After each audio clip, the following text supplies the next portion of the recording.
Hello everyone, and welcome to Dawn of the Damned. This is another short little horror game submitted for the 2022 Spooktober Visual Novel Jam.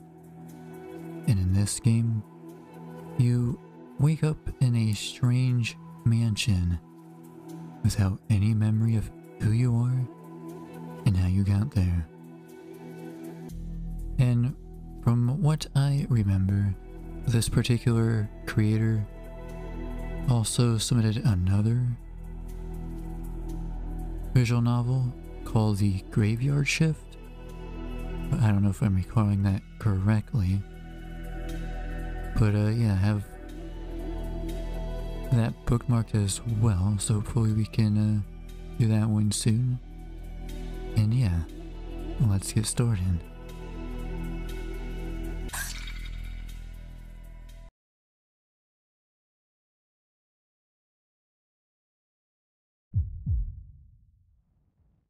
These are the content warnings, so any of these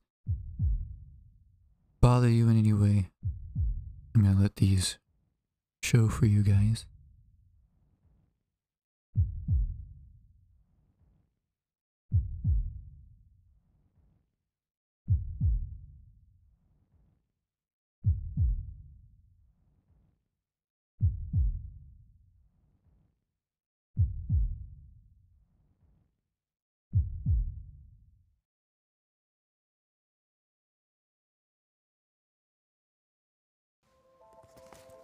Alright, let's get into this. Keys. Where the heck did I put the damn things? You could have sworn you picked them up a minute ago. Come on. Keys. Where are you? This is just your luck. First it was the anxiety dreams last night about spelling your name wrong on the application forms. And now you're going to end up arriving late for the interview because you've lost your darn keys. Calm down. It's all going to be okay. The last thing you need to do is panic. When you panic, things just take like 5 times longer. You know you spelled your last name correctly. It's your first name you're worried about. You're 99% sure you put it down as... What forename did you put on the form?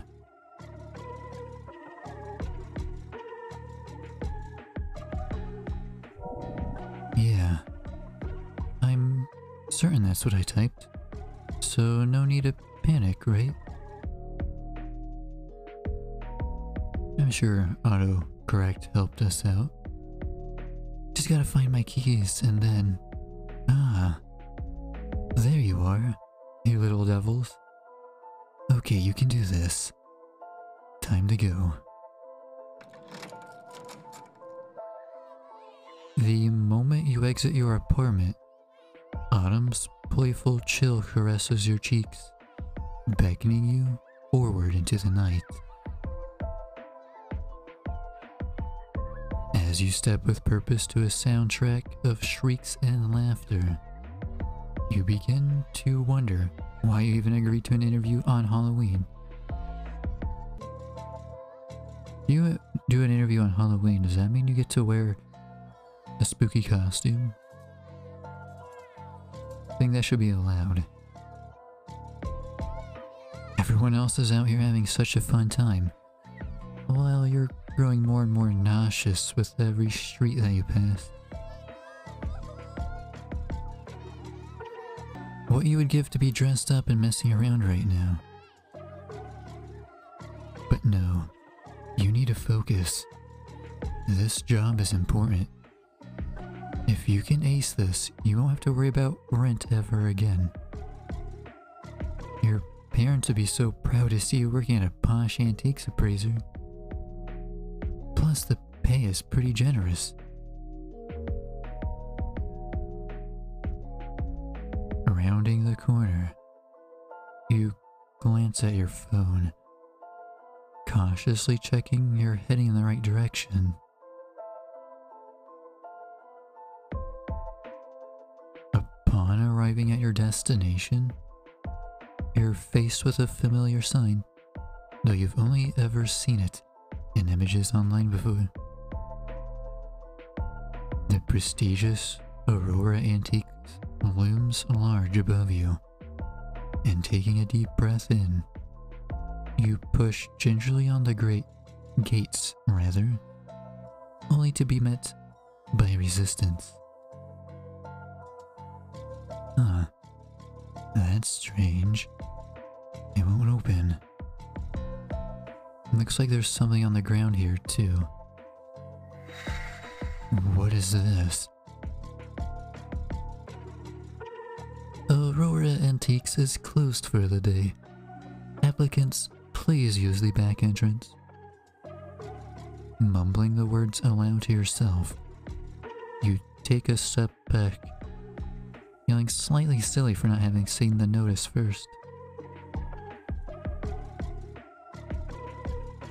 The back entrance seems somewhat less polished and professional than the front. A faint, glowing light emanating from within. Well, here goes nothing.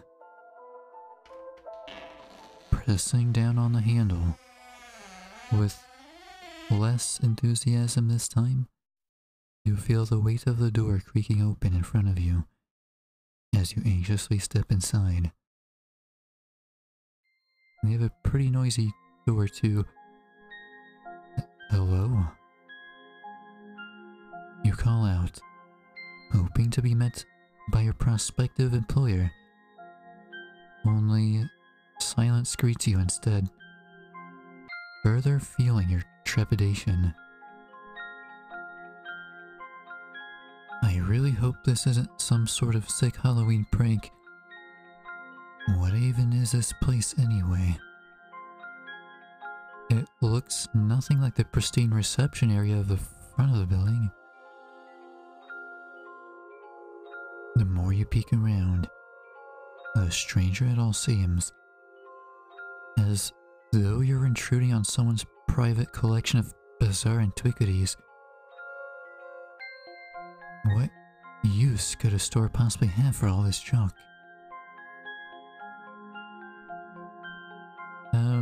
Maybe for like a repair type of thing, you know? Eyes darting from object to peculiar object. You catch a glimpse of a human outline in a darkened room just beyond where you're standing. I'm here for the job interview. Still no response. Taking a gulp of stale air, you force yourself forward to investigate. Treading with caution, you step into the dingy blackness, allowing it to engulf you entirely, guided only by the faint shafts of dust speckled light glistening from an old lamp.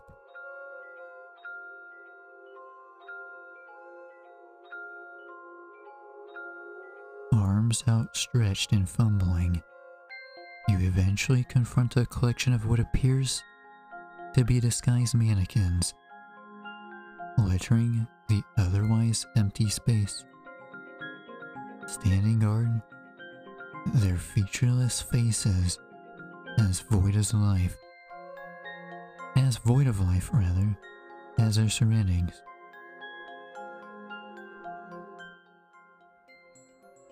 One in particular captures your gaze. You feel an inexplicable connection with this melancholy mannequin. Entschuldigung, kann ich helfen?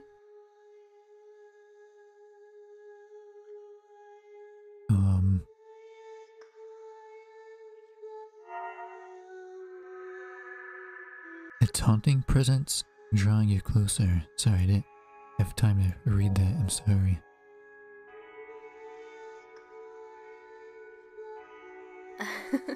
I said, can I help you? Hello.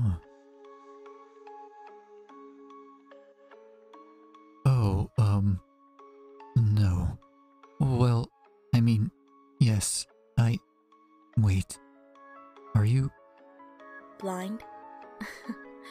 Among other things. I doubt I'll even see out the rest of the year. Why do you think I need assistance here at the store? Right. Of course. Sorry. You seem a little shaken, dear. Geht es dir gut? I'm fine. It's just... I was inspecting this mannequin, and I thought I saw something. But I guess not. Oh, these old relics. They're just regular mannequins, nothing to be frightened of. As the store's custodian, it's my duty to ensure all of our antiques are cared for appropriately. Right, but... I know even the most mundane of objects seem spookier on a night like tonight, but you mustn't allow superstition to influence your rationale. Besides, when you work here long enough, you get used to seeing so many blank faces. It's rare for any of our customers to take interest in these poor things, though I'm sure a prospective candidate such as yourself is already well aware of that. Yeah, well, mannequins typically are pretty creepy. I know. It's just... it seems so afraid. Almost as though it was alive. I'm sure that's just your mind playing tricks on you in the dark, dear. Though, any object can be given life by its owner, and every doll has a story.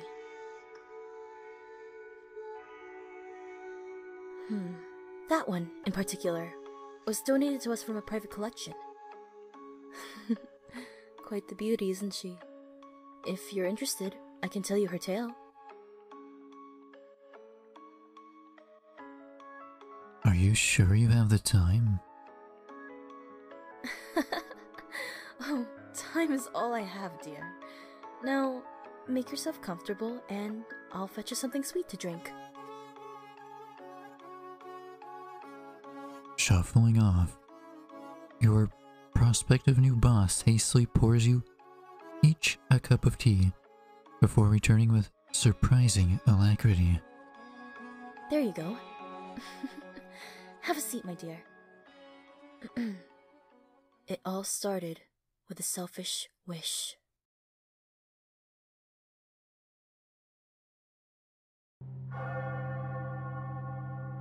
I'll etch your name. I'll etch your name upon my heart. Sorry. So you'll always be my lover. And if we're ever torn apart,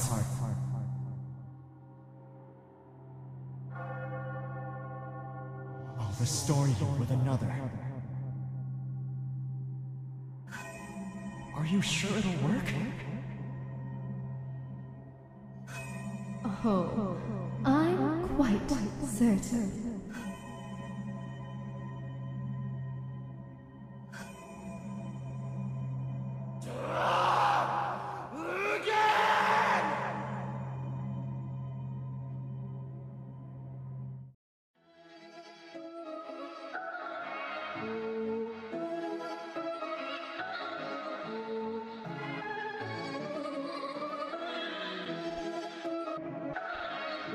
What is happening?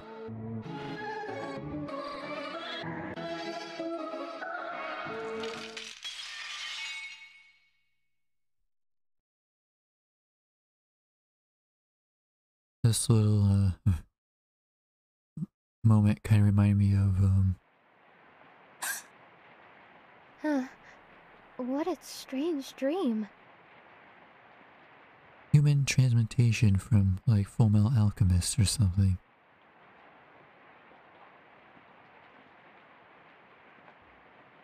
Waking in a daze, two unfamiliar surroundings, I rub my eyes repeatedly, taking in the room. Where am I? If this is my bedroom, why don't I recognize anything? And if this isn't my bedroom, what am I doing here? Oh well, I suppose I won't get any answers if I just sit here. I might as well have a look around.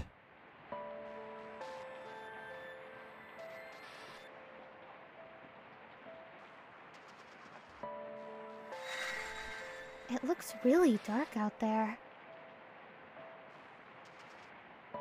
Sounds like there's a storm.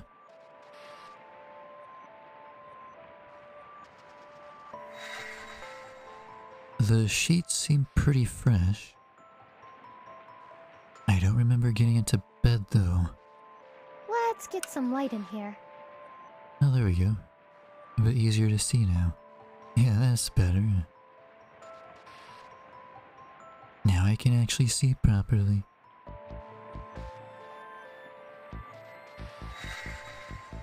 A beautiful painting of a flowing river.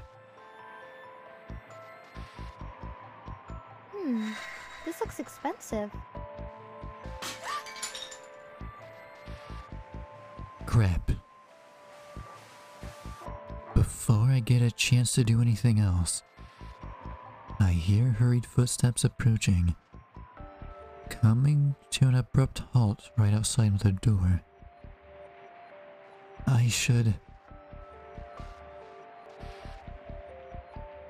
You know what? How about we try and hide? Without wasting another second, I dive underneath the bed, hoping the intruder won't notice. Please don't play games with me, Morgan. I know you're in here. Morgan. Is that my name? Crawling tentatively from my hiding place, I warily approach the stranger who seems to know more about me than I do. Here, you should eat. It'll make you feel much better. Are you my doctor? Something like that. Now eat before it goes cold like last time. Last time? Never mind. I'm too tired to explain it all again to you today. Will you please just eat?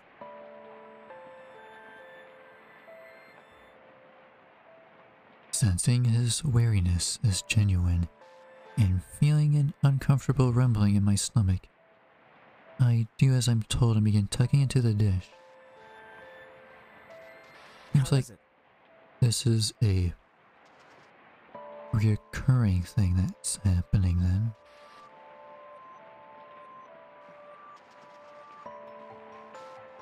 Sitting back to examine my reaction, my downcast companion seems anxious.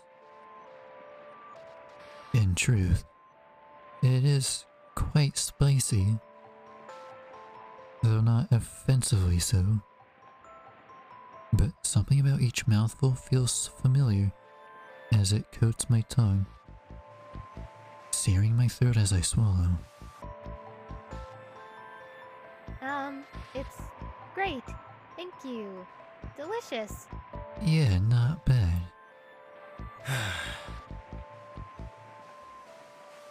Releasing what appears to be a long-held sigh of relief, the fatigued figure opposite me smiles for the first time since entering the room. Good. That's good. Well, as always, I hate to leave you alone when you're feeling so unwell, but I really don't have much choice. Unfortunately, it would appear there truly is no rest for the wicked.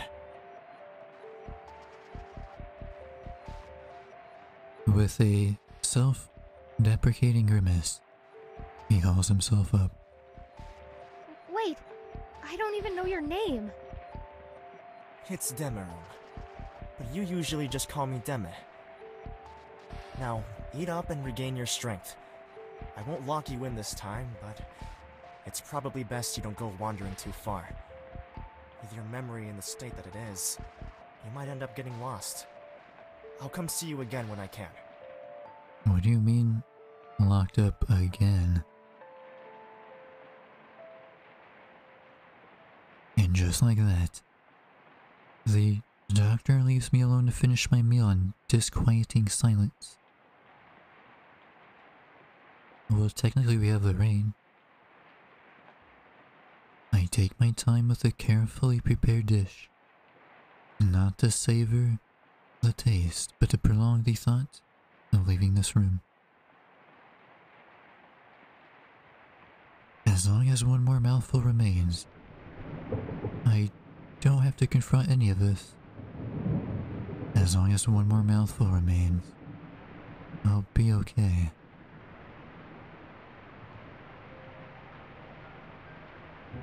The gentle pitter-patter of rain soon turns into a torrent outside the window. It's funny that I can remember what rain is, but not what it feels like. Have I ever even felt it before? Have I lived my entire life in this house? Or worse, in this one room? I guess I'll have to ask the doctor when I next see him. He seems so exhausted. I hope I haven't caused him too much trouble. The last thing I want is to be a liability. Inevitably swallowing the final mouthful of food, I turn my gaze to the door, now ajar. I suppose I should probably take a little look outside the room at least.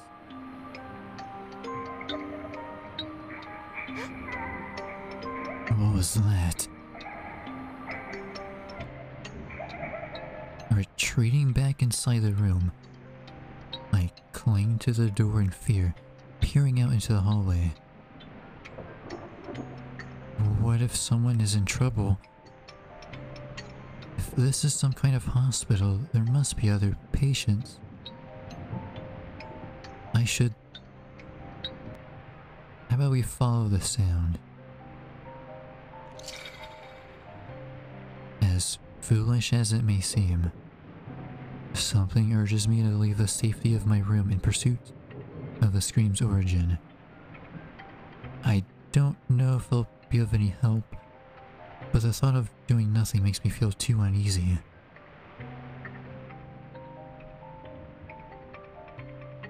Traversing the corridor, I begin to hope that another doctor might reach the person in distress before me.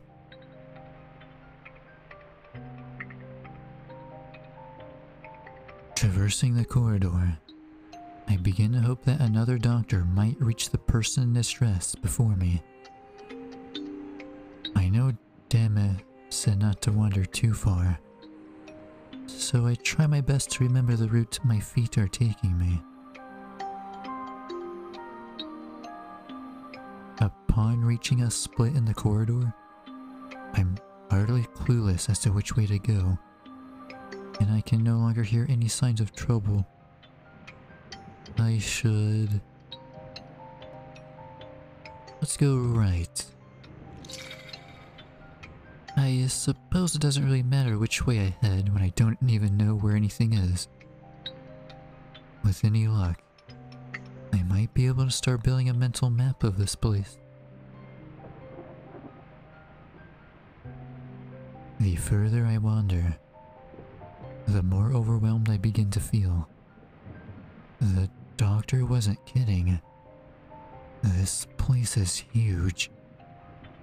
It seems as though every corridor contains a dozen rooms, and that each hallway stretches out for an eternity. Not wanting to walk anymore for fear of becoming truly disoriented, I instead decide to enter one of the side rooms. What the... The moment I push open the door, I gasp in horror at the sight before me. What is this? Almost choking on the foul metallic odor in the air, I cover my mouth, gagging reflexively. Who would do something like this? Too terrified to seek the answer to that question, I turn tail and run as fast as I can back down the corridor. Only I can't remember which way it was I came from.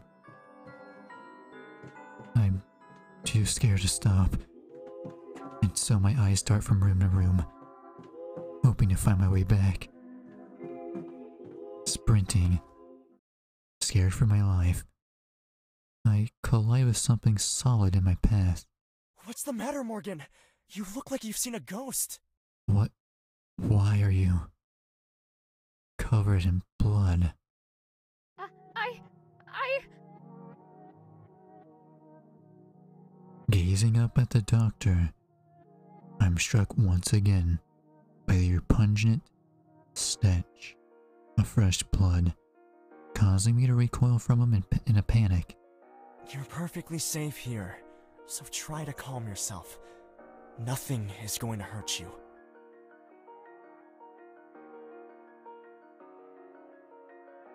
As I stumble backwards, I see him soaked in crimson, covering his clothes. Thick, wet, and repulsive. What did I tell you about wandering too far, I should have known something like this would happen. Here, let me take you back to your room. Slender fingers reach for mine, but I'm not going anywhere with this man. Tearing away, I flee for my life with the doctor trailing behind me, haunting each and every one of my desperate steps. Morgan, wait! Get away. Wait for what? For you to catch up to me and paint the walls with my blood? I don't think so. Come on now! This is ridiculous! If you don't stop this madness, you'll end up having another nasty accident! I'm only trying to help you!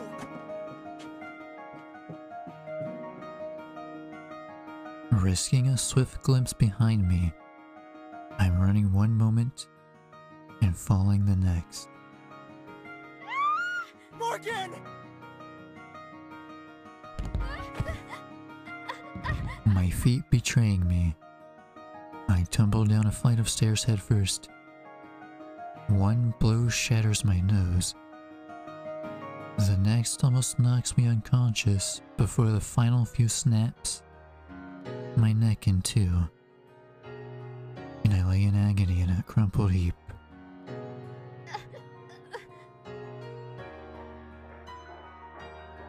Urgent footsteps follow, but I'm unable to act as the last of my light slips away, leaving me surrounded by darkness.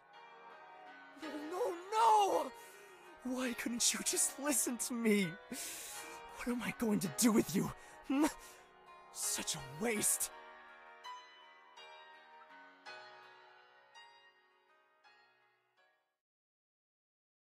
Maybe we should have gone left instead of right. Uh-oh.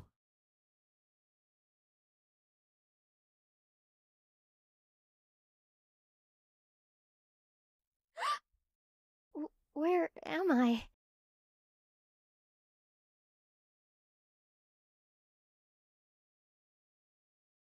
Awakening with a jolt, I find myself faced with a hot meal in front of me, and no idea how it got there. Fragments of memories float in and out of my mind's eye, never long enough for me to grasp them. Oh, good. You're awake. You should hurry up and eat before it gets cold. I think I know this person. Demerung? What did you just say? Forgive me. I thought that was your name for some reason, but I must be mistaking you for someone else. No, you were correct. I'm just surprised you remembered. Can you recall anything else? I don't think so. Not to worry. These things take time. Please, tuck in. Are you not going to eat anything? I only just ate recently, so I'm not hungry. Don't let me stop you, though.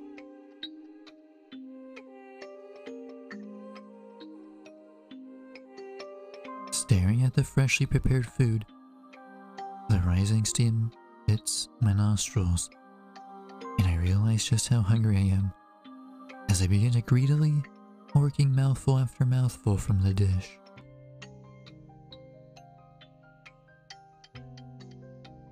Pausing to regain my composure, I realize the doctor is studying me intensely. Am I making you uncomfortable? A little, but I suppose it would be impolite to say as such. No, I was just taking a bit of a break. Well, don't wait too long. You need to finish every last bite if you're going to regain your strength.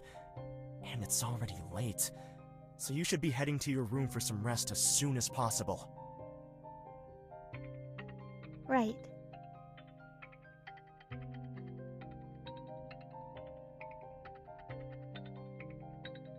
Too dazed to do anything else, I remain compliant, finishing my meal without another word. The moment I put down the fork, the doctor rises from his seat, moving to stand over my shoulder. There are still a few drops left. What does he want me to do? Like the plate? Yeah, that's what I was just thinking. Like, trying to make us be like a dog over here? It's important you eat everything. I guess that's a yes then.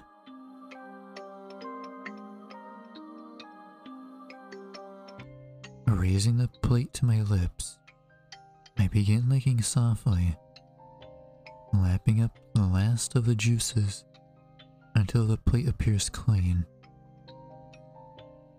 Good job. Now let's get you to bed. What about washing the dishes? Don't worry. I'll deal with that later. Come. So I'm not like a dietitian or anything, but I don't know if licking up a bunch of grease is really healthy. Beckoning me to follow, the doctor holds out his hand, and I grasp it gently.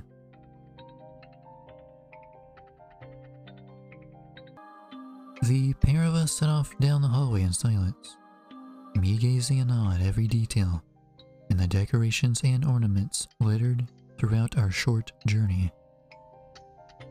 Wherever this place is, it looks huge.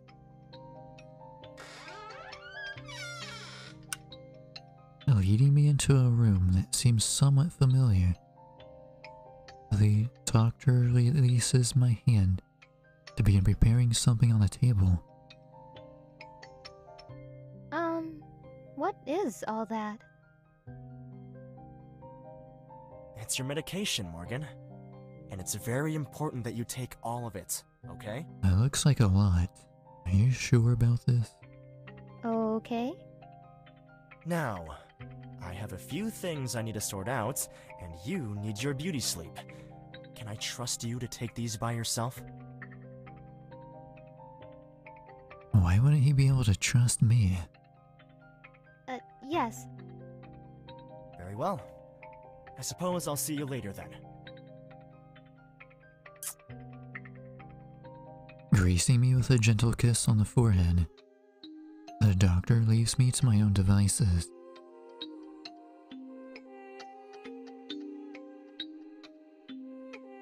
I forgot to ask him what this medication actually does.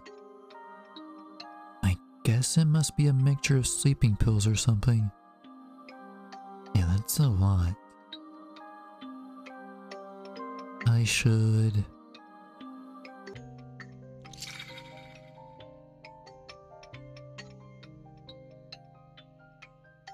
The doctor says it's important that I take these and rest, but I don't even feel remotely tired.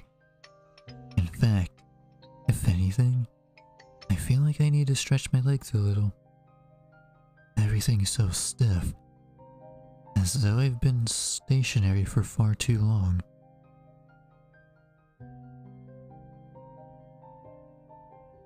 Turning my back on the pills, I leave the room instead, hoping to find a clue or two as to what's going on here.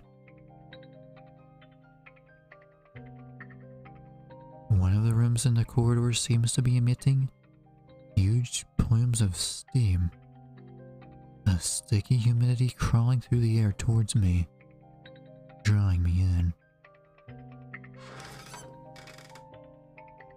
But it's the same room.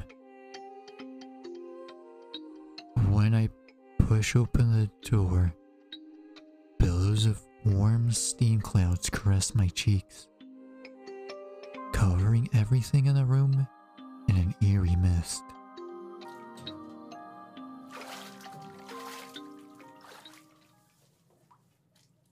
Almost jumping at the sloshing sound coming from the back of the room, I see a shadow emerge from the steam. Doctor?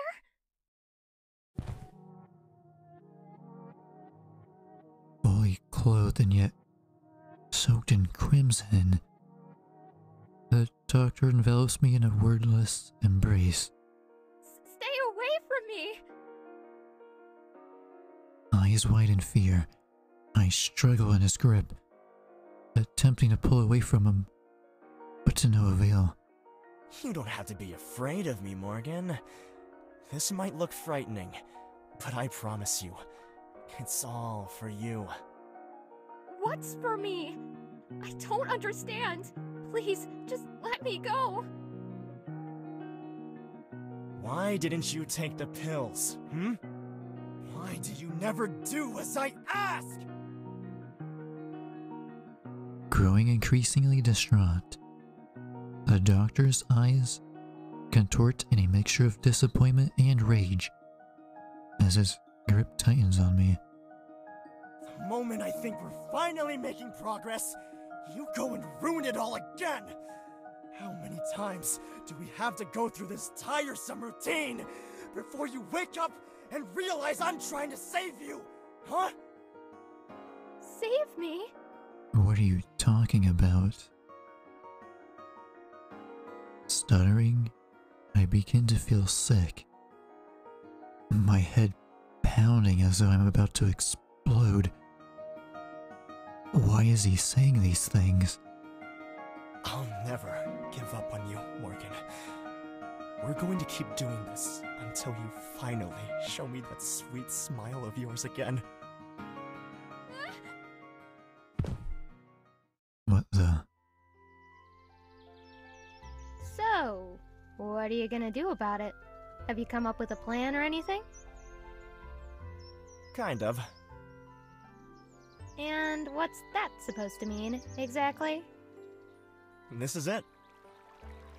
Yeah, you're gonna have to do better than that, because I fail to see how a hike in the woods is gonna clear your family's debts, Demma. Have you lost your marbles or something? Nope. Trust me, you'll see. I'm probably not going to like this, am I?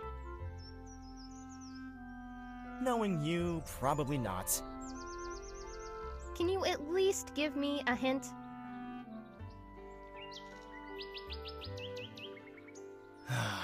Fine. You know the tales of Waldleute, right? Yeah, but what's that got to do with anything? Please tell me you didn't drag me out here to ask some stupid mythical creature to solve all of your problems. They're not stupid. And they're not just myths either. The Waldleute are real. My grandpa met one when he was a kid. Uh-huh. I'll believe it when I see it. Don't you think you'd be better off putting aside your scholarship and getting a job or something? Don't get me wrong, I'd love a miracle to come along and help you out, but I'm just trying to be realistic here. We're here. Huh? Where? We've been walking for 5 hours just to reach some random clearing? Who dares trespass upon my domain? Leave now if you value your lives. Unless you have a gift for me. In which case, hand it over and scram, vermin.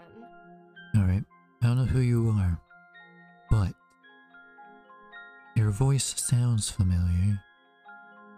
Actually, I do have a gift for you, oh mighty Valloita. Damn it! What are you doing? Don't speak to it! It!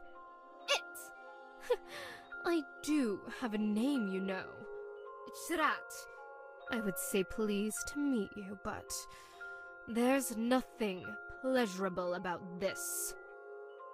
Why are you so spicy? Sorry, she didn't mean that, right? You're going to apologize for insulting our revered friend. I am not. I'm leaving, is what I'm doing. You can't go just because you're upset that I was right and you were wrong. I'm not upset, damn it. I'm afraid. And you would be too if you had any sense. These creatures are not to be messed with. Nothing it offers will ever be worth the price you have to pay. Morgan, wait! No, damn it. I'm sorry, but you're on your own with this one. I draw the line at messing with ancient magic. Your friend is a coward, and a rude one at that. But you were kind enough to bring me a gift. So, what can I do for you in return, my friend?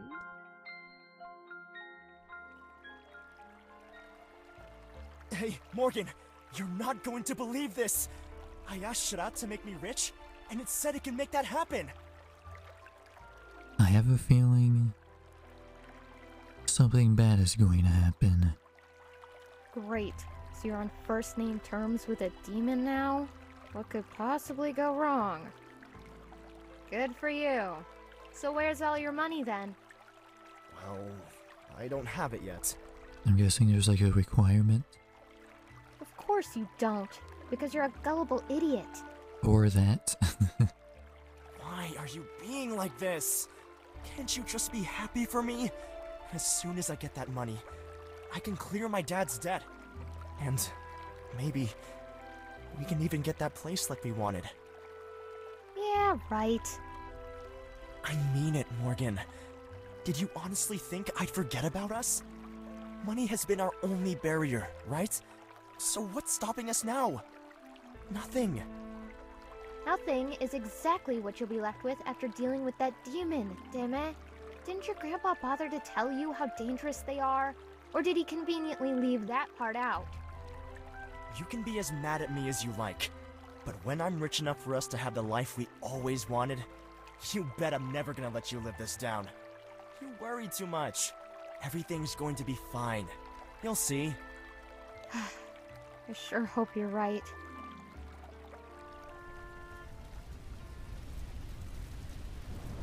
Damn it, don't! It's too dangerous! Just wait for help to arrive! I can't just leave them all in there! I have to do something! No, you don't! You won't be helping anyone by running in there and getting yourself killed! Please, just stay with me!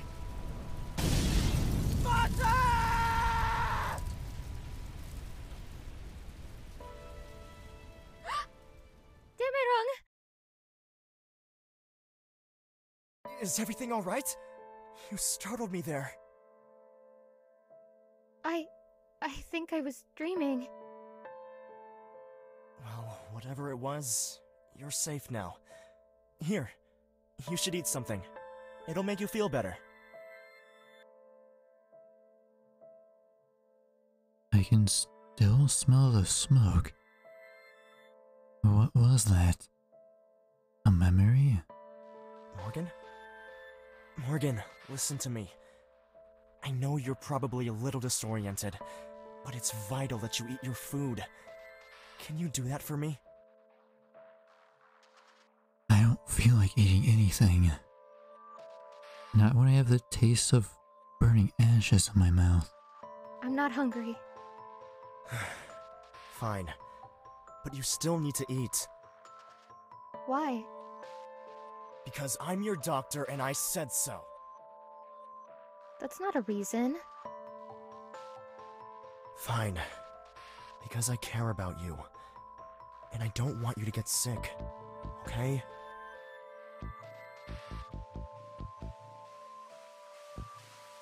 I thought I was already sick. Why else would I need a doctor? You know what, I actually didn't think about that. That is a good point though. What if I make you a deal? If you finish that plate for me, we can go down to the main hall for a dance. A dance, you say? A dance? What a strange thing to suggest. You do remember what dancing is, don't you? I think so. Good. So eat up. And then we can have some fun. Fun, huh? Did I used to enjoy dancing then? So the interesting thing about all of this so far is it seems like every time we have, I don't know if we're dying or passing out, every time we kind of have been getting our memory back each time.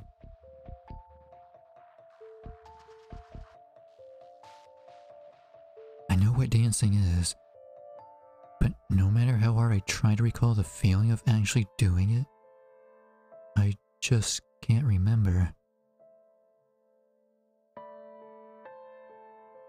I thought that was like a frog for a second. I think it's just a potato though. Staring reluctantly at my plate, I can feel Demerung's eyes boring a hole into me. Waiting. I suppose I should just get it over with then.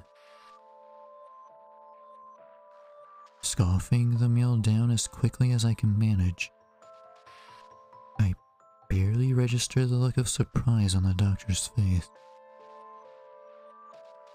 Wow, you must have been really hungry, huh?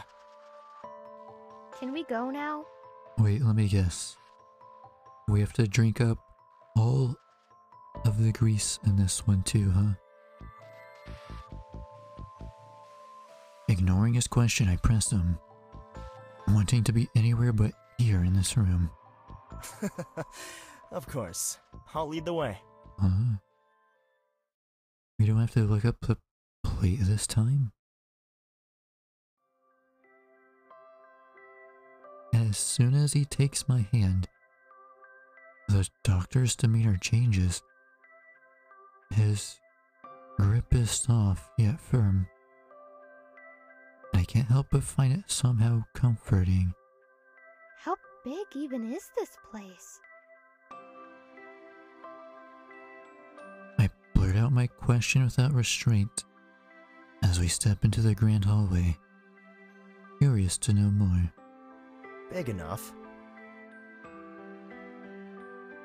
Taken aback by his bluntness, I scoff a little.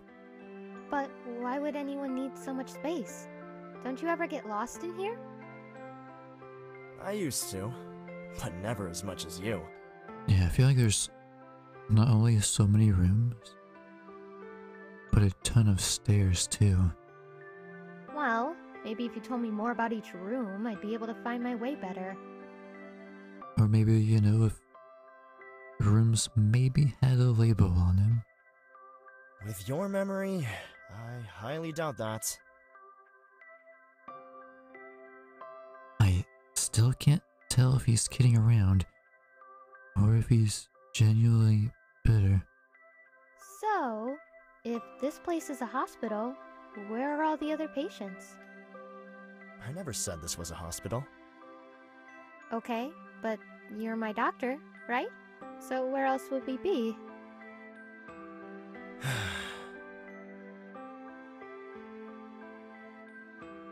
Pausing to take both of my hands in his, Demerung looks me up and down momentarily before releasing a soft sigh.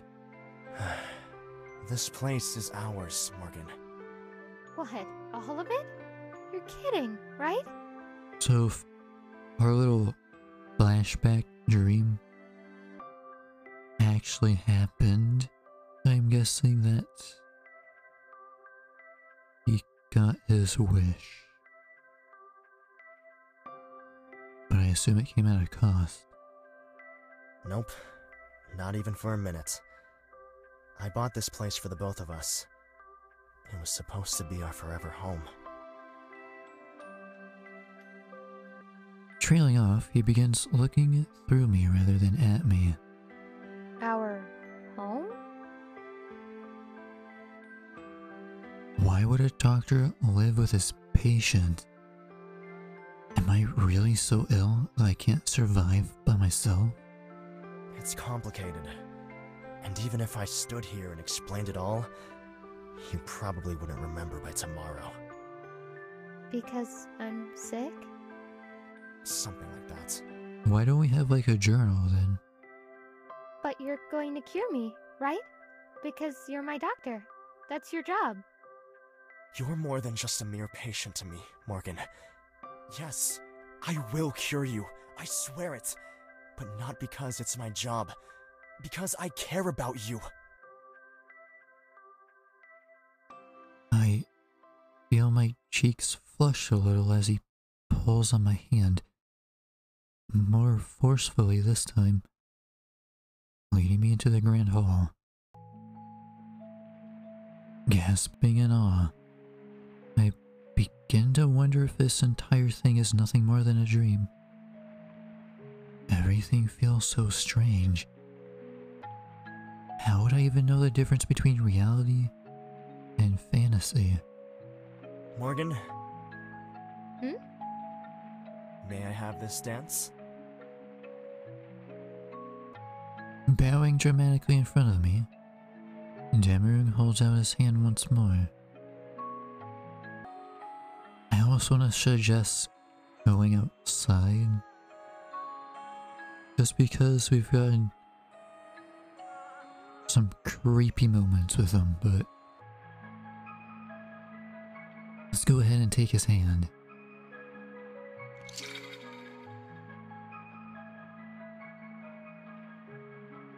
Anxiously taking his hand, my cheeks flush an even brighter red as he suddenly pulls me in close to his chest, gazing deeply into my eyes. Even now, you're still so beautiful. Before I have the chance to respond, I'm flung away at arm's length, fingers stretched yet firmly wrapped around each other's. We lean back before meeting chest to chest again, just as swiftly. Moving his free arm to my waist, Damarung holds me in a gentle embrace as we sway from side to side beneath the painted ceiling, perfectly in sync with one another. So you do remember how to dance. Seemingly impressed, a soft smile graces his face while we continue to move to an imaginary melody. I have no idea how I'm even doing this. He's clearly taking the lead, but still, it's as though my feet are moving on their own. I've missed this so much.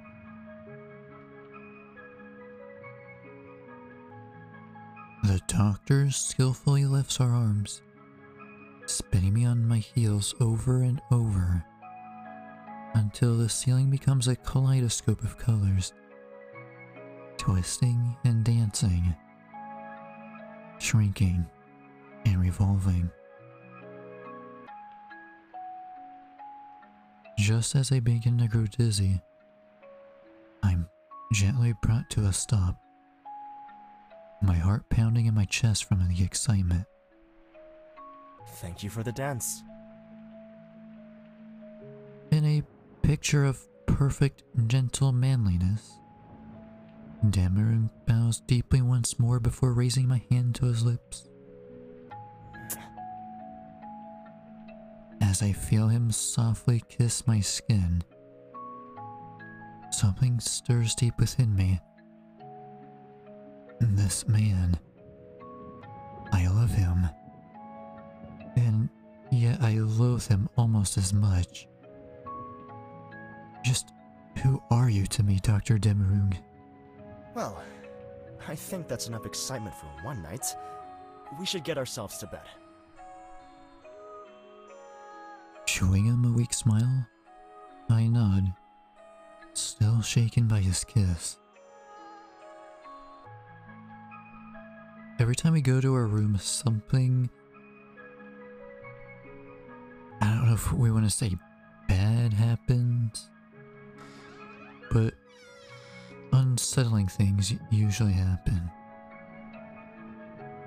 Upon arriving at my room, I begin to fear that I won't remember any of this when I awake. Tonight was fun. Yeah. Let's hope there will be many more like it to come. For now, though, I need you to rest and recover. I'll see you in the morning, Morgan. Right. Good night, Doctor. I can't quite tell if he winced at my response as he shuffled out of the room. Maybe I should stop calling him that. So, here I am, alone again, faced with the possibility of everything from tonight being erased the moment I go to sleep. I hardly feel like laying down. I pretend to get comfortable under the covers, but as soon as Demerung's footsteps fade, I climb back out of bed, staring out of the window longingly at the bright and beautiful moon.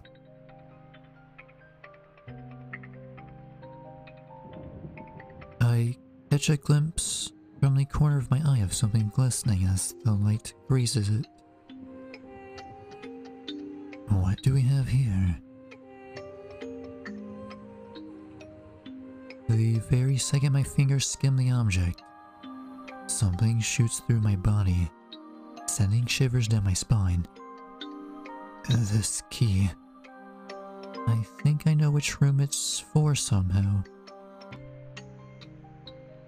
Something tells me of its importance, of how hard I worked to secure it.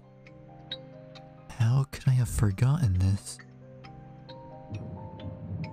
Eager to find out why the key is in my possession in the first place, I leave my room, traversing the hallways and corridors with equal measures of anxiety and urgency. This is the place, I'm sure of it.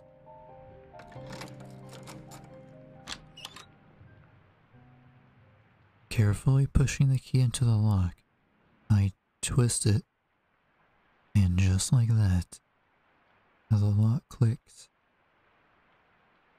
I gently push open the door with caution, eyes widening at the mess within. What is all this? They look like various notes of some sort. Research, maybe?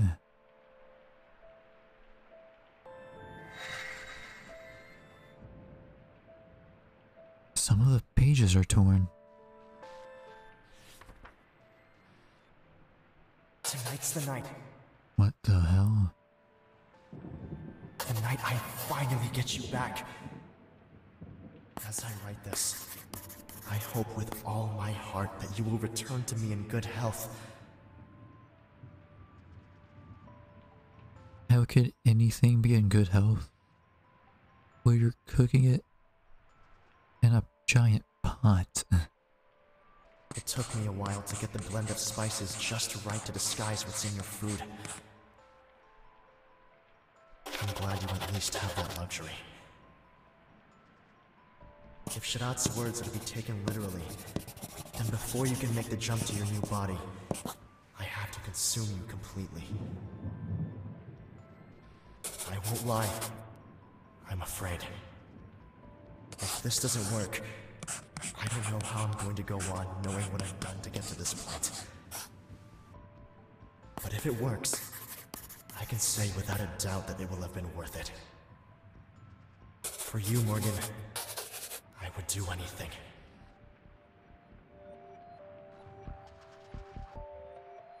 Disguise what's in my food? I thought everything was a little overseasoned. What exactly has he been feeding me? I should... So this is interesting. I don't know if we're both eating her previous body, or if it's just him. How about we stay? Maybe we'll find more answers. Interesting.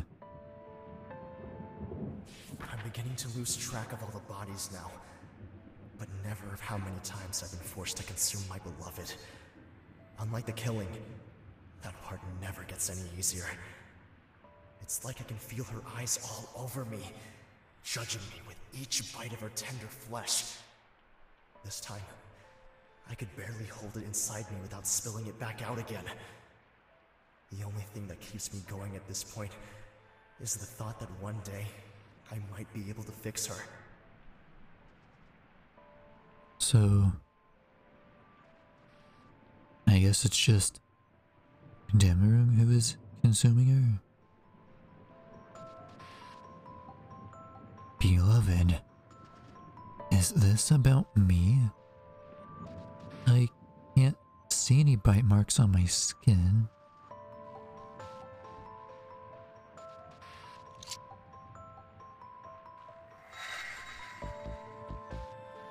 Let's take a look.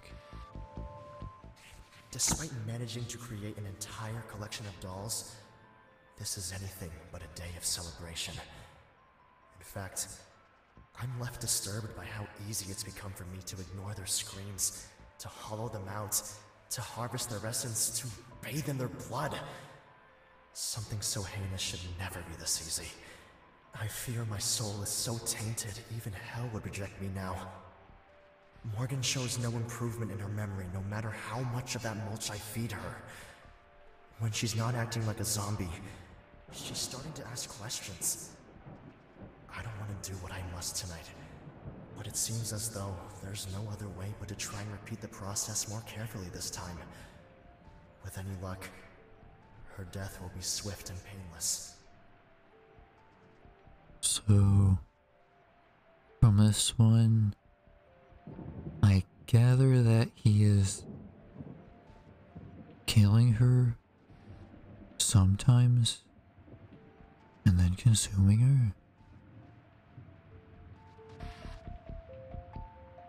My death? But I'm right here. I would have thought I'd remembered dying. This looks too old to be a recent plot murder to me. And what's bathing in blood got to do with anything? None of this makes any sense.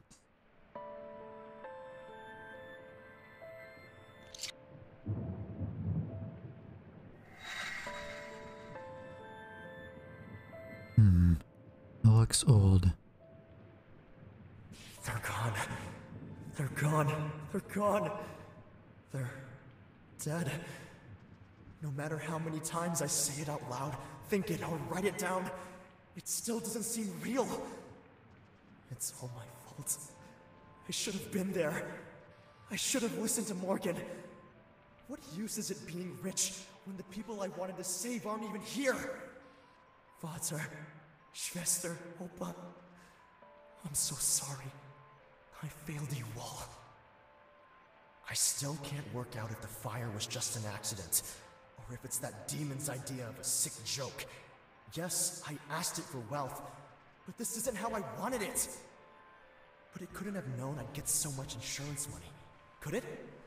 So it must have just been some really messed up coincidence. Maybe I should just confront Shirat. I need to know the truth. The only thing I know for certain right now is I can't lose anyone else. I'm so scared of being left all alone in this world. What if something happens to Morgan? She's all I've got now. I have to make her mine. I have to protect her. I think I'll buy us that manor house that we've always joked about living in as kids, and we can hide away from the world there. So, it was that demon who started the fire? Possibly killing their family, I assume? This must be the same fire that I dreamt about. So then, was it a memory rather than a dream?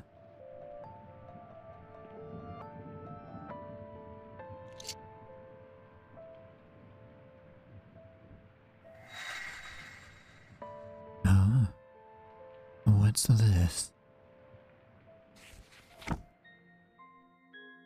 Greetings once again, my friend. Enjoying your newfound wealth?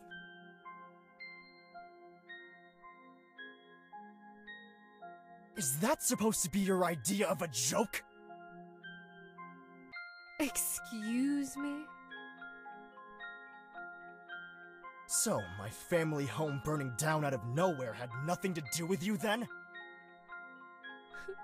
Why, I have no idea what you're talking about. I merely gave you my blessing. But I'm sorry to hear you lost your home. These things happen sometimes. I tend to see it as the world redressing balance. Those who wish for power must also suffer. So, an exchange of some sort, huh? I lost a lot more than my home, and I think you damn well know that! I see. But you still got what you wanted, didn't you? Don't be mad at me. What I wanted was to help my family! How am I supposed to do that when they all burn to death in their beds? Listen, I understand completely. Why don't you let me make it up to you with another wish? For free this time. I have a feeling that's not true. Fine. There's someone. I mean, she's supposed to be a demon, right? Go on. If you're seeking revenge, I can certainly help with that. No, I'm not after anything like that. There's someone, a girl, that I care about very much. She's so precious to me. I can't lose her too. And before, I wasn't brave enough to ask her. Now it's the only thing I can think about. I want us to be together for all eternity. Ah, young love. So delightful and one of my absolute favorites to assist with. Though, if it was that friend of yours who abandoned you, I would personally reconsider. It's not really any of your business, but yes, that was her. And she's the most incredible person I've ever met. You just don't know her like I do. And I have utterly no desire to. But if you wish to be with her, it shall be so. Take her to the church the morning after the next full moon, and propose to her. What?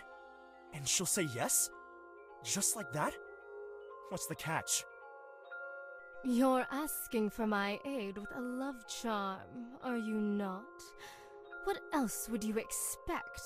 If she truly wishes to be your bride, she will answer without hesitation. And if not, well, she'll be unable to resist you regardless. Trust me, you have nothing to worry about. But it'll still be her answering, right? You're not going to make her do anything she doesn't want to? I won't be the one making anyone do anything. You're the one asking for my help, and you're the one asking for her to take your hand in marriage. If it's morality on your mind, you need to take a look in the mirror. No one's forcing you to do this, friend. I know that, I just... Yes, you love her, you don't want to lose her, etc. If you humans knew what awaited you in other worlds, you'd spend less time fixating on one or two objects of affection and enjoy yourselves a whole lot more. But of course, you can't see past your pitiful finite lives on this plane. Now, do you want my help or not, human? I do. Good. Then do as I explained and go with my blessing. I tire of your presence.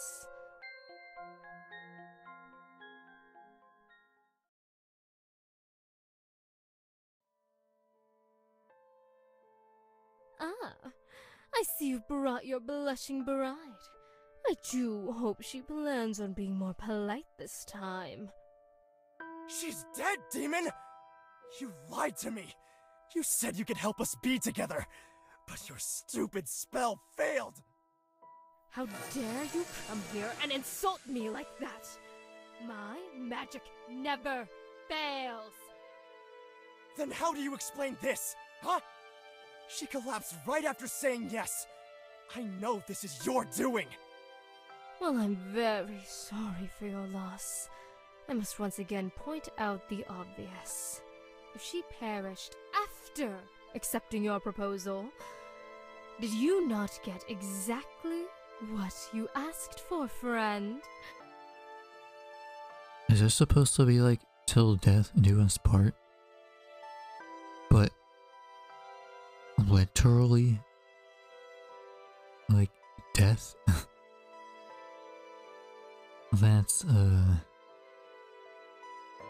I feel like that should have been known beforehand.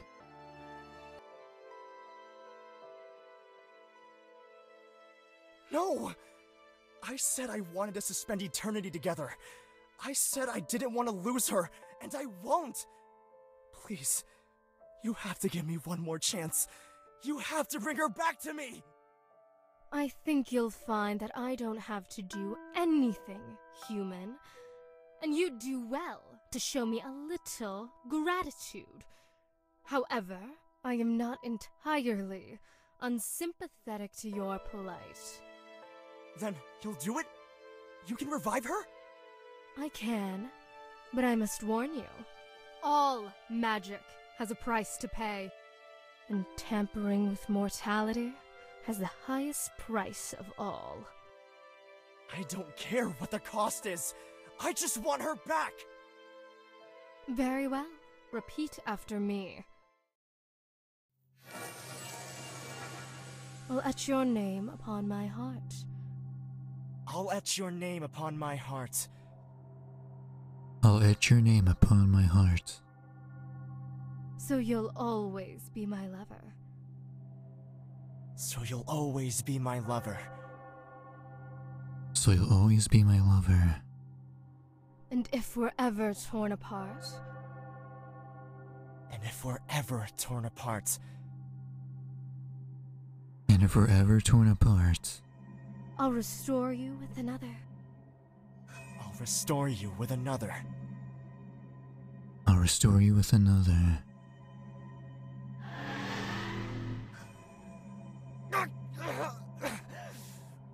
What was that? That was you signing a magical contract. You didn't think those words were a mere performance, did you? Your heart is now engraved with her name. Congratulations. The pair of you are forever bonded. Are you sure it'll work? Oh, I'm quite certain. But I'm afraid you'll have some tasks to perform if you want to make your wish a reality. Tasks? What tasks? Listen carefully, human. I'll only say this once.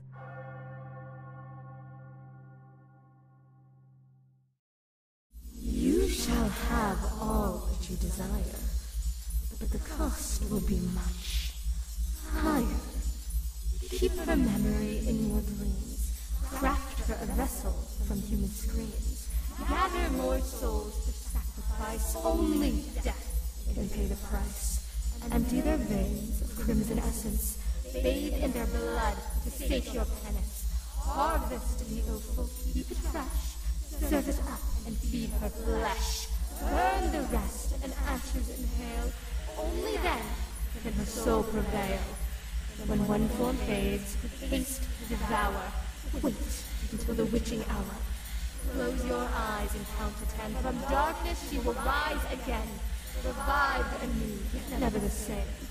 Forever tethered by her name.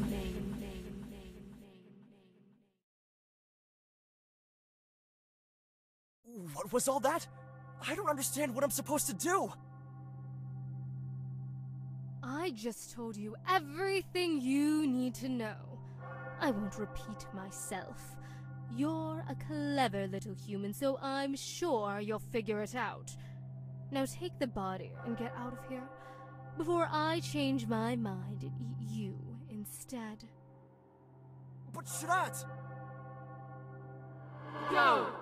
Leave this place and never return!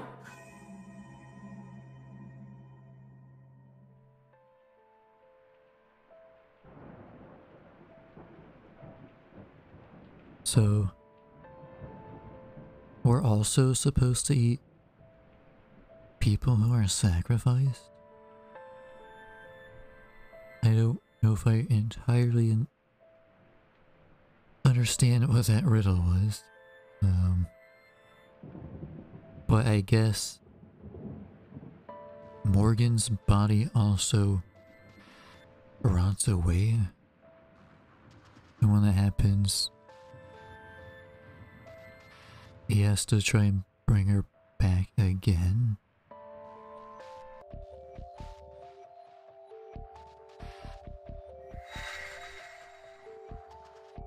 Is that blood?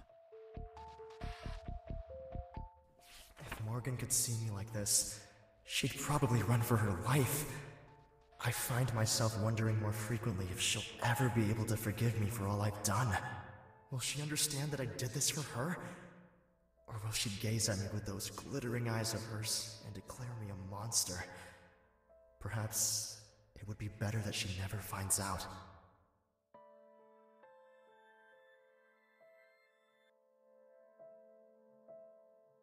I don't think I was supposed to see this. What do we have here? It's been a full month now since Shadad gave me directions to revive Morgan, and I'm still no closer to figuring out what I'm actually supposed to do. There hasn't been a single night where I don't dream of Morgan, but that's only the beginning. What is it with magical creatures and speaking in riddles? Crafting her a vessel from human screams can only mean one thing, but how I'm supposed to achieve that without getting into trouble is another mystery of its own. It's so lonely in this place all by myself. Sometimes, when I visit Morgan, I swear I can feel her somehow, clinging on to this world. She's waiting for me to bring her back. I just know she is. I can't let her down. So yeah, I guess it does mean having to kill another.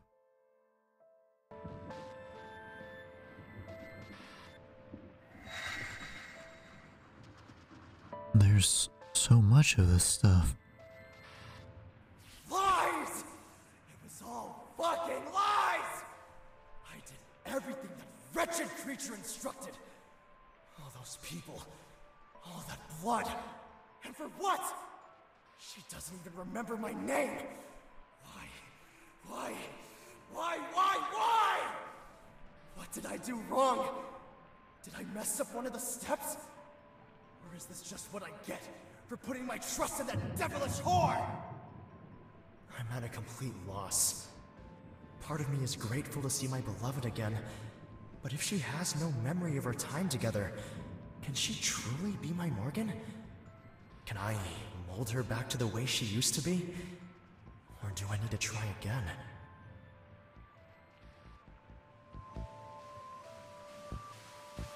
Oh, Demerung. What have you done?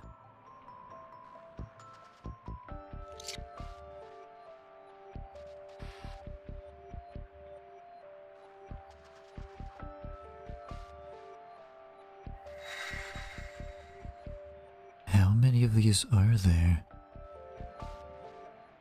I started seeing butterflies today. I have yet to determine if they are a mere product of my imagination or a result of the number of rituals I performed recently. Regardless, they seem to just follow me around as I work. I wonder if they're trying to show me something.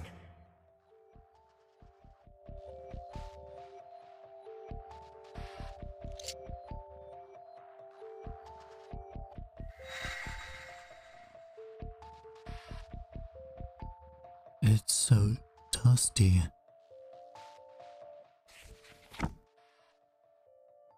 I finally made my first mannequin, but is the cost really going to be worth it? Can I justify taking someone else's life to get back another? I feel sickened by my ability to create such a horrific piece of artistry. And the smell. I don't think I'll ever forget it. I don't know if I have it in me to lure anyone else here, and yet, if I stop now, their sacrifice will have been for nothing. I still won't have my Morgan back. It appears I have no choice but to complete the remaining steps. Lure people here. But I haven't seen anyone else around. Is Demerung sacrificing people in some sort of messed up ritual to get my memory back? So are, like, the mannequins supposed to be the sacrifices?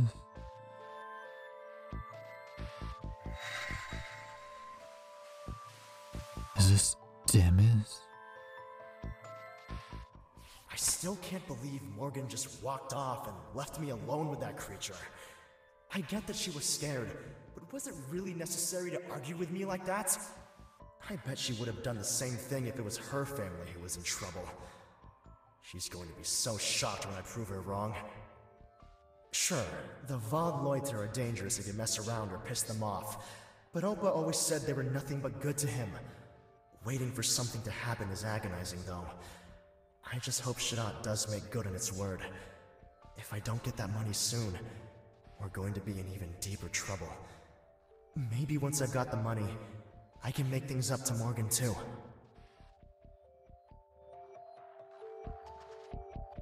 Well, it seems as though I was right. You should have known better than to trust a demon, damn it.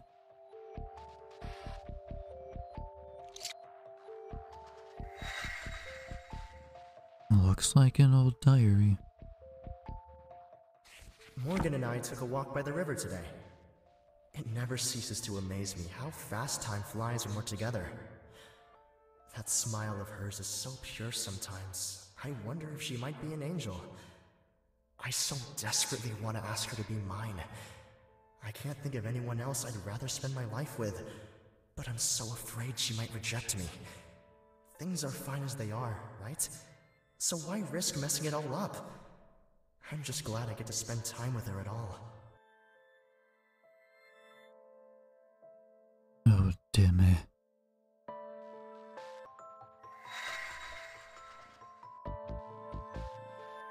Why are some of these pages covered in blood? Today, I discovered a way to optimize extraction of blood from the bodies. It isn't perfect, but it should make the task a whole lot easier in the future. It gave me an interesting idea for a business venture that would allow me to operate with more efficiency in general.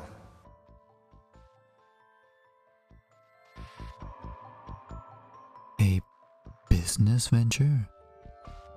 Involving extracting blood? Why would anyone want to do that? This sounds so wrong.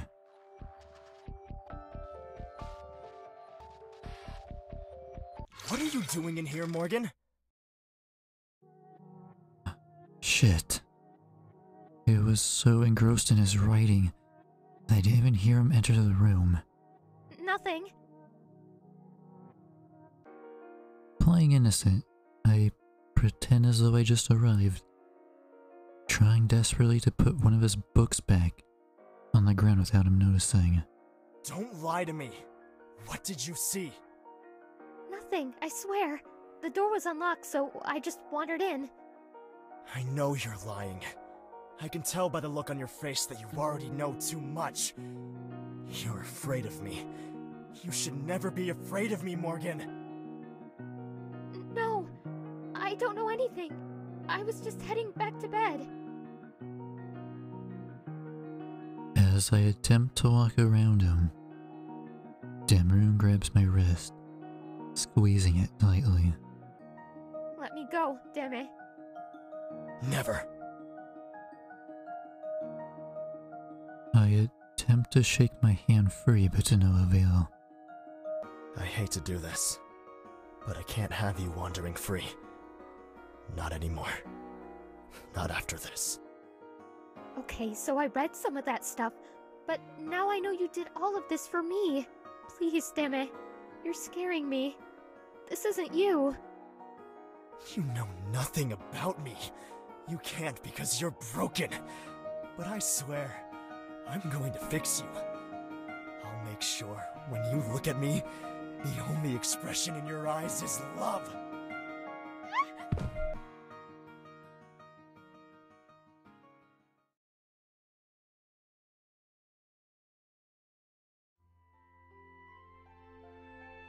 Seriously, damn it. Why are we here? You know I hate surprises. And besides, I don't think there's even a service. Yeah, I assume this is another memory, which probably a good chance we died again. This is a good surprise, I promise. If you say so.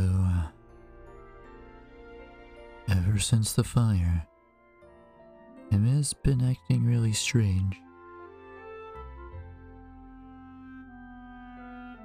Morgan Rota, you are the only reason I rise each morning, and the reason I can still sleep each night. No poem, song, or speech could ever be enough to describe the way I feel about you. But believe me when I say this, I want to spend the rest of my life with you, and only you. So, will you marry me? Yes! Something compels me to answer, and before I know it, the word escapes my lips. Oh, Morgan! You have no idea how much this means to me. How long I've waited for this! Mwah. Throwing his arms around me in gratitude, Dammit graces me with a soft kiss. I go to return his embrace when out of nowhere, I feel a tightness in my chest. What is this? Why does everything hurt so much? Damn it. I don't feel so good.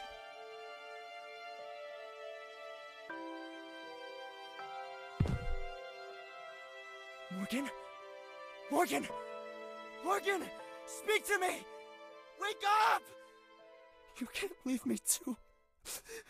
Please, just wake up.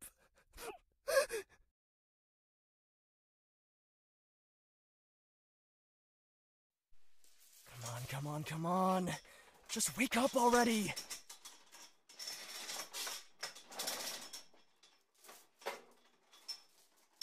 Eyes fluttering open and closed. I gradually come to, greeted by the sensation of cold steel clasped around my wrist. My body hanging heavily by chains. Oh, good. You're awake. I was beginning to worry I'd have to eat you again already. I'm not sure I can manage another mouthful right now. Context, please. Eat me? Tamarung? What's going on? Frightened by the casual tone of voice in contrast with his words, I pull at the chains, demanding answers. It was fairly calm, and like he said it probably more than once, if I had to guess. Oh, don't mind me. I was just talking to myself. It's nothing for you to concern yourself with. Now, let's get you somewhere more comfortable so we can begin. The moment Demerung unlocks my shackles, my body falls forward, slumped over his shoulder. I try with all my might to move, to run from him, but my limbs refuse to obey. What have you done to me? What I haven't done would be a better question. I've tried almost everything I can think of at this point to bring you back. My supply of spares is beginning to run dangerously low. But don't worry. I think I finally found the answer. What have you done? The answer to what?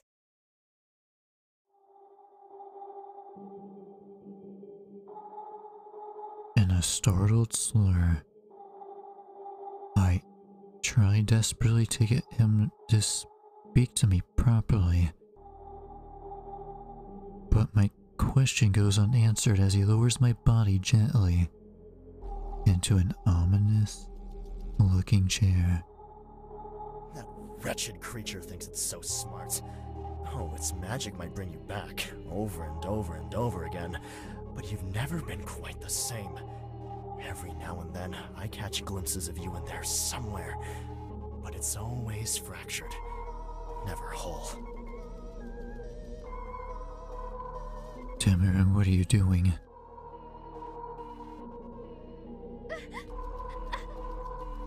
One by one, Demerung secures my wrists and ankles to the device, strapping me down tightly as he pulls on each restraint. It's hiding you from me. I know it is. I just have to figure out how to find you. There's always a catch with that thing. If I'd seen that sooner, maybe we could have avoided all of this. But then, who knows? Perhaps this is better. What are you talking about? This way, we'll always be together, no matter what happens. I don't care how many innocents I have to drain, how many dolls I have to devour. We will have our happily ever after, Morgan. I swear it. You're going insane. You're insane. Exactly what I said. Growling through gritted teeth, I watch on in horror as Demerung produces a syringe filled with some sort of solution. I think we already established that a long time ago, Morgan. But only because I can't lose you. Now hold still. This will only sting for a second. What are you gonna do to me? Holding the syringe up to the light, Demerung inspects it carefully. Satisfied, a sinister smirk slides across his lips, contorting his face. Soon we'll be together again, my love. You just have to hold on a little longer. Stop. Please. Don't do it. As the needle sinks deep into my flesh, I release a small yelp, and before long, everything starts to fade. No! This can't be right! I changed the dosage! You can't die! Please! Please, Morgan! Don't make me do this. Not again. I can't. I can't! Shut up, you fucking piece of shit! I bet you think this is hilarious, don't you? I bet you love to watch, huh? Well, feast your eyes on this, you sick motherfucker!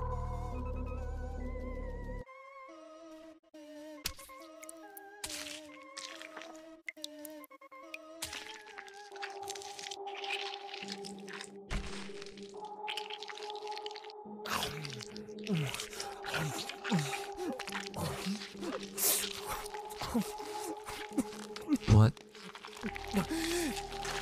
the hell?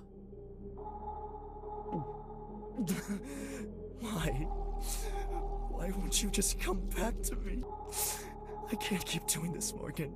So why? Why do you keep forcing me to do this to you? Please. Make it stop.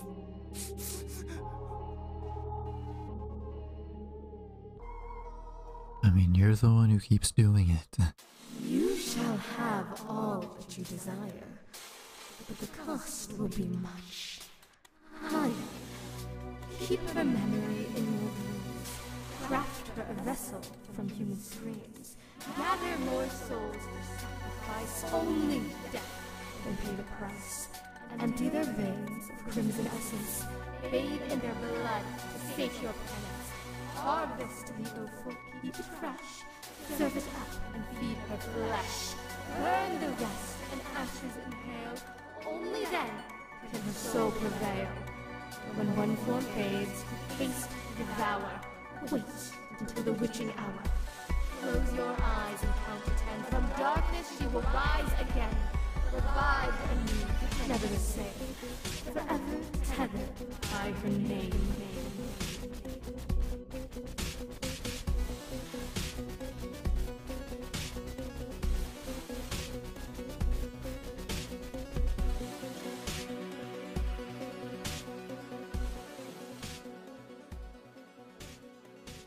Waking from what feels like a living nightmare. I rub my eyes as I realize I'm dressed in all white. Oh, what is this? It's finally time, Morgan. Time for what? I'm not even sure I want the answer to that question. For the two of us to become one. You said yes once before, albeit many moons ago. It tried to take you from me on that day. But now, nothing can tear us apart. We are eternal, Morgan. So let's spend that beautiful and agonizing eternity together.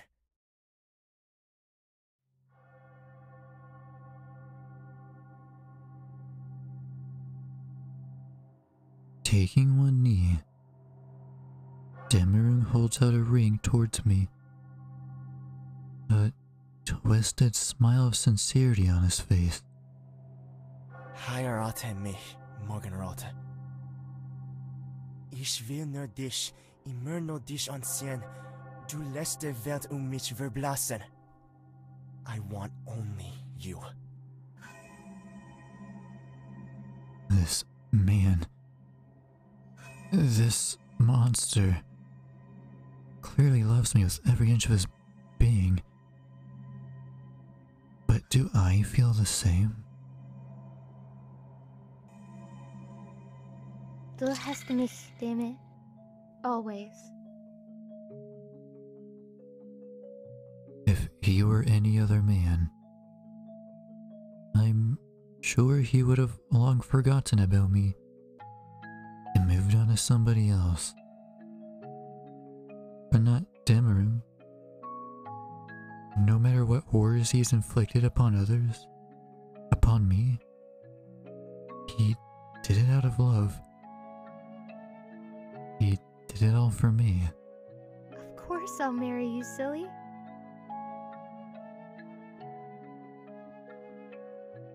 Morgan, you have no idea how happy I am to hear you say that. I've waited forever for this moment. You mean everything to me, my morning sky. I'll never let you go. I know. It looks like we're gonna be crazy together. So that's it? They lived happily ever after? What happened to them? As far as I'm aware, nobody knows. What I do know is that I'm tired. So tired of all this. Huh? That's quite enough storytelling for now, don't you think? Are you ready, my love? Wait. What the fuck is going on here? You know I never am. Isn't it time we stopped all of this madness? Don't you want a new body? It's been so long. I promise, this one's perfect, like it used to be. I swear it! You know I only did what I did last time to teach you a lesson. Why can't you just let me go? Because I love you. You don't love me, Deme. You never have. You love the ghost of a girl who's long gone because she couldn't stand the sight of you for another second. How can you say that after everything we've been through? I know exactly how she felt. I can't stand you either. You disgust me. Then perhaps this time, I'll take away more than just your sight. You can't. You're my bride. You belong to me, and I'll do as I please. If you're not careful, I'll keep you crippled in the corner like that husk, until you learn to appreciate the gift we share together. Even if that didn't go away so fast, I would have rather not sneak away. I want to see what happens. What the hell is going on? So is Aurora Morgan? Is that what you want? Shall I put you behind glass and let customers gawk as though you're nothing more than another artifact in this wretched collection? Or perhaps I should advertise you for sale. Or is he resurrecting more than one person? You wouldn't dare. I bet some people would pay a pretty price for such a beautiful lifelike doll. Do you think they would be as good to you as I have? Do you think they would take good care of you? Or would they use you until you're no use to anyone? Then what would happen, You can't die. Not truly.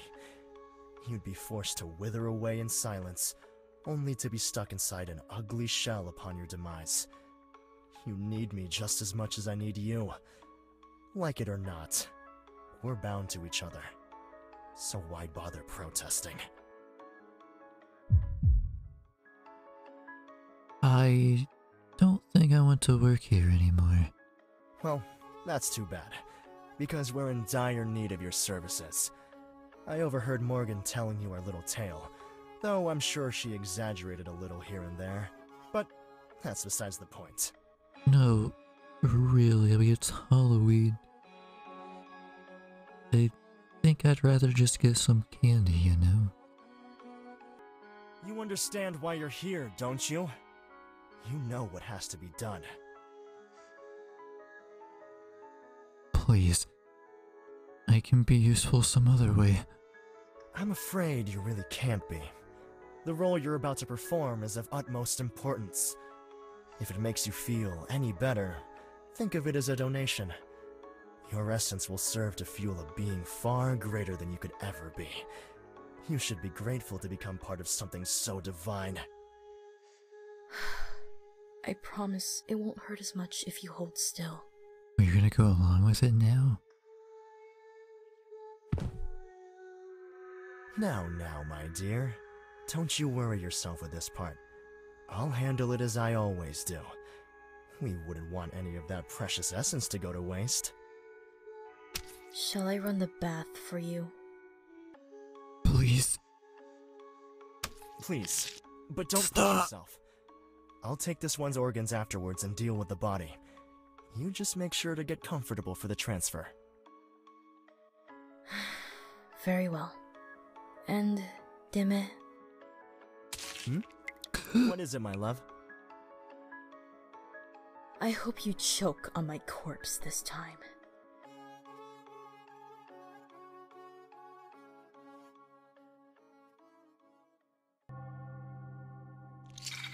Get up, Doctor. You're embarrassing yourself. If he were any other man, I'm sure he would have long forgotten about his beloved and moved on to somebody else. But not Dr. Demerung. Only now can I truly see him for what he is. Of all the horrors he's inflicted upon others, upon me, he did it out of love. I pity him, but I am not her. I am not the girl he wants me to be. I am not his Morgenroot. I'm not even sure who I am. Morgan, have you lost your mind? Quite possibly. But I have enough clarity to know that I would never want to spend my life with someone like you. Dang. Going in with daggers in hand with those words. You don't mean that! We're supposed to be in love! Maybe we were once, but not anymore. Now, all I have for you is hate. I know what you've done, Doctor, and believe me when I say I can never forgive you for any of it. No. This is all wrong. We were supposed to say yes. We were supposed to be happy. Why are you doing this to us, Morgan? Don't you love me? No, and you don't love me either. If you did, you would have let me go a long time ago, instead of clinging to all those corpses you created to take my place. What the? Quiet! You're not my Morgan! I don't want to hear another word from you, demon! I'll build her back again and again until I find her, and when I do, I'll bring her back to your disgusting forest and burn it down with her by my side!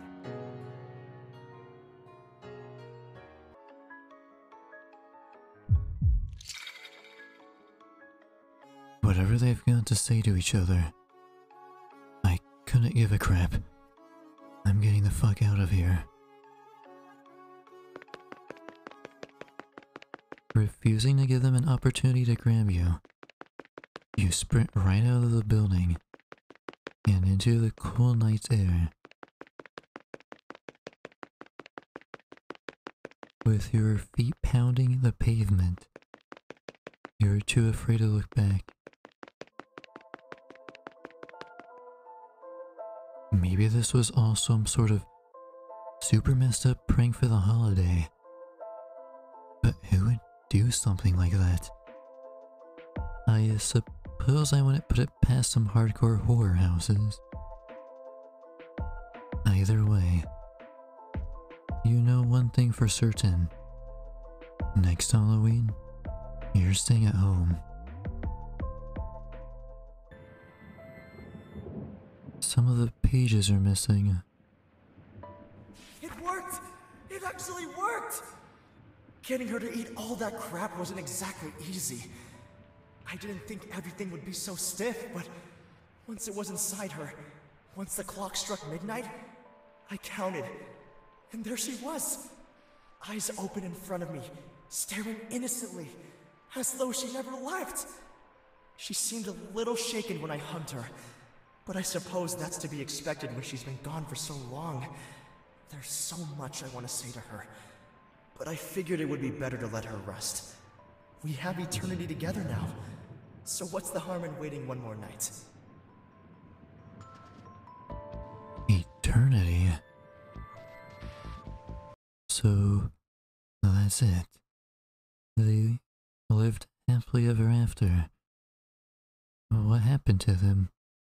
As far as I'm aware, nobody knows. What I do know is that I'm tired.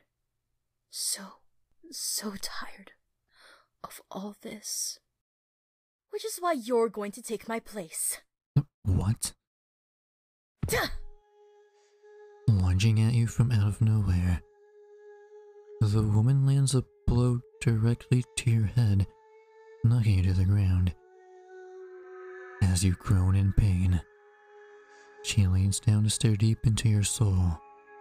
Names have power, you know. My name was Aurora when she stole it from me. She said that language is inconsequential. If you share a name, you can share a curse. And so, I have been unfortunate enough to share her fate.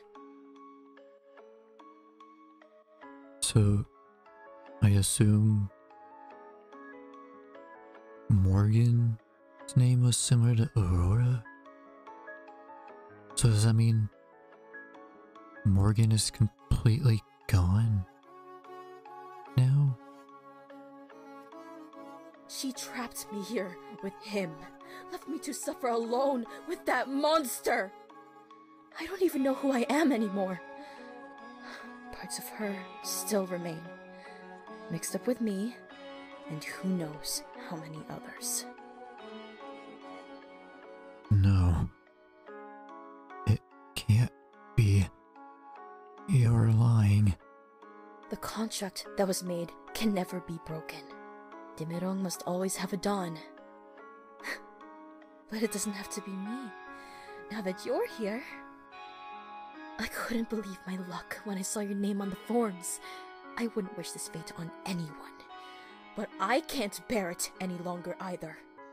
When you've been brought back as many times as we have, you'll understand why we're doing this. In desperation, you attempt to crawl away from her, your head pounding fiercely. But your body refuses to cooperate. It took a long, long time to learn the process. But then I suppose when you're immortal, time is irrelevant. I'm sure you'll figure it out for yourself one day. And if you're lucky, you might even do the same to someone else. No. Please, stop. Demerong doesn't have to be the one to perform the ritual. Since I need to expect you this evening, I took the liberty of following the first few steps myself. In fact, I made this doll especially for you. All that remains is to complete the transfer. No. Don't do this. Once I slit your throat, your soul will enter your new body, and mine will finally be free! No, please. Don't do this. We can find another way to free you. I'm afraid there is no other way, dear. Now, don't forget to eat up when you awaken. You won't like what happens if you don't. Oh, and I wouldn't watch when the doctor devours me either. He can be rather sensitive about it.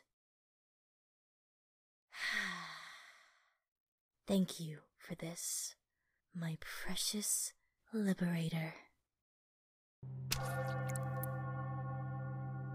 As you lay there on the ground bleeding out, you gaze helplessly at your killer, watching her wipe her weapon on her dress. With each second, your world grows darker. You feel yourself slipping away, and as you do, a sinister presence invades the last of your consciousness. Through different eyes, you witness your attacker's body fall to the floor, while what was once yours hauls itself up, clutching its throat, now miraculously healed. With a sickening smirk, you're helpless to stop her, as the imposter casually walks away with your visage, leaving you trapped in a new vessel, cold and numb. Someone's eager tonight.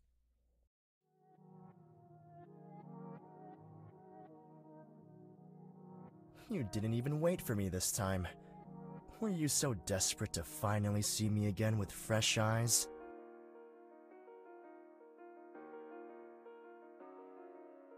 You try to speak, but your body betrays you. Too stiff to say a word. I'm sorry for blinding you, by the way. But you understand I had to do something to teach you a lesson, right? And now you know what will happen if you don't behave. Still too stiff to speak, huh? Don't worry. You'll loosen up eventually. Now, hold still so I can kiss those precious lips of yours. Mwah. Frozen in fear, trapped within your new body, you try with all your might to cling to your old identity as your mind becomes ravaged by Shrat's curse. In a matter of moments, you only have the faintest sense of self, lost and afraid. With no way to escape your fate, you have become the new Dawn in a never-ending cycle of the damned.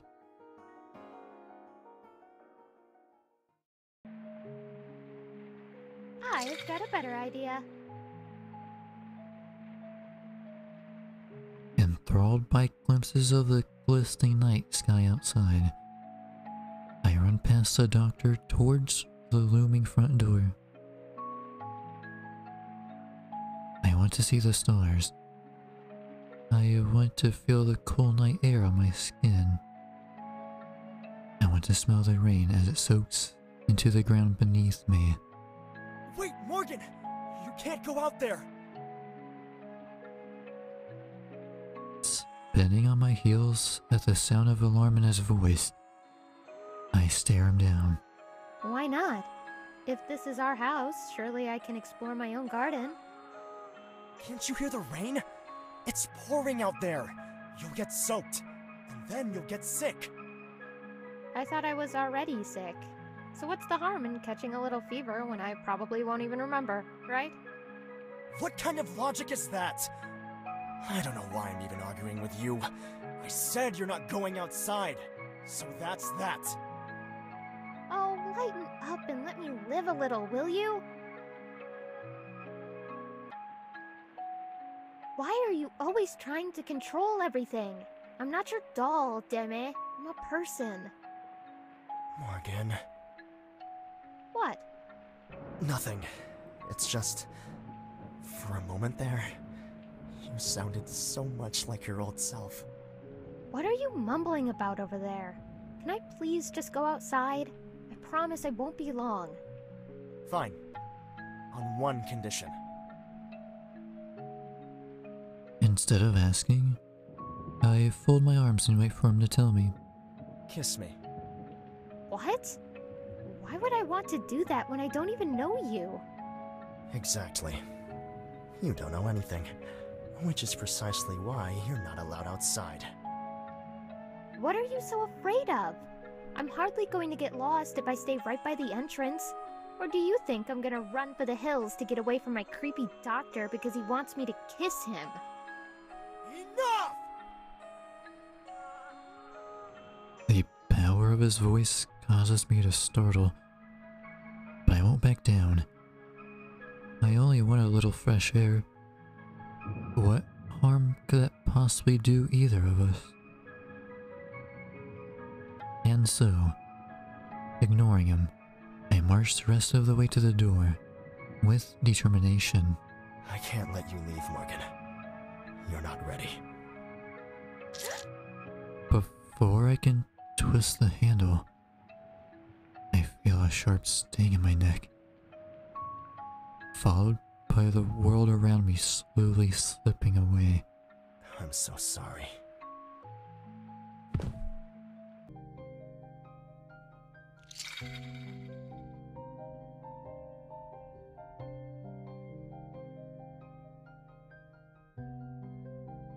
The further I wander, the more overwhelmed I begin to feel. The doctor wasn't kidding. This place is huge. It seems as though every corridor contains a dozen rooms, and that each hallway stretches out for eternity.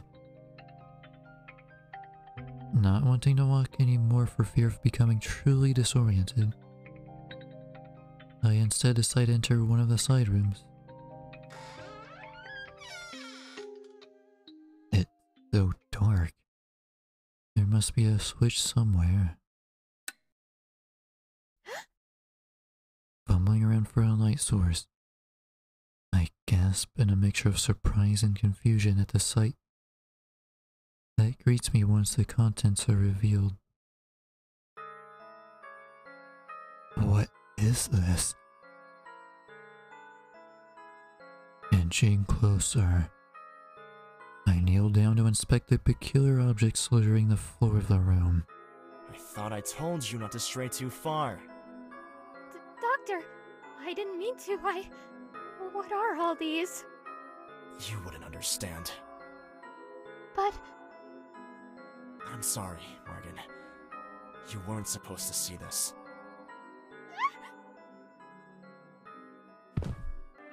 So, yeah, that was Dawn of the Damned.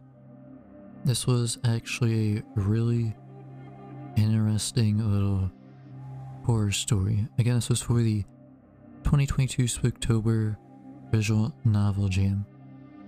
And I believe she has another one submitted called The Graveyard Shift, which I'm actually looking forward to even more now. But as for the story, I really enjoyed it. It was like a neat little take on the whole bringing, or what would you go to bring back someone you loved? Like, you see that a lot in anime or in some older games as well, but they've never really gone to this extreme before. I mean, let's be honest, everyone went pretty insane and obsessive towards the end. But yeah, if you like the video, subscribe if you want to see more. I'll leave the link to the game as well as the Spooktober submissions in the description below. Leave a comment on what your thoughts on Dawn of the Damned were. If there are any moments that stood out to you. And I'll see you in the next one. Take it easy.